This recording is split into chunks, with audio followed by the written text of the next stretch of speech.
একজন স্বামী কখন তার স্ত্রীর পা জড়িয়ে ধরে বলুন তো? কইকেয়ী যখন রাজা দশরথের কাছে দুটো বর চেয়েছিল, যে রামকে বনবাসে পাঠাতে হবে আর ভরতকে সিংহাসনে বসাতে হবে। এ কথা শুনে রাজা দশরথ প্রথমে অজ্ঞান হয়ে গেছিলেন। জ্ঞান ফিরতেই রাজা দশরথ কইকেয়ীকে বোঝালেন, রাম তোমাকে মায়ের মতন দেখে, তুমিও তাকে পুত্রের মতন স্নেহ করো। রাম ভরতকে ভাইয়ের মতন দেখে। রাম ন্যায় নিষ্ঠা ধর্মের প্রতীক, তুমি সেই রামকে বনবাসে পাঠাতে চাইছো? তুমি এরকমটা কেন করছো? রাম তোমার কি ক্ষতি করেছিল? আমি তোমার কি ক্ষতি করেছি? কেন তুমি আমাদের সাথে এরকমটা করছো? কইকেয়ীর পা জড়িয়ে ধরে রাজা দশরথ হাজার বোঝাবার চেষ্টা করলেন, কিন্তু কইকেয়ী কিছুতেই বুঝলেন না, শুনলেন না। কি করে শুনবে বলুন তো? কি করে বুঝবে?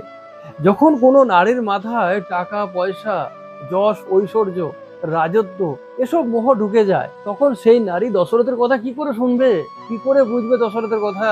তখন তার সামনে দাঁড়িয়ে থাকা দেবতুল্য সন্তান রামকেও সে চিনতে পারে না, কেননা তার বুদ্ধিকে মোহ মায়ায় ঘিরে ফেলেছে, নষ্ট করে ফেলেছে।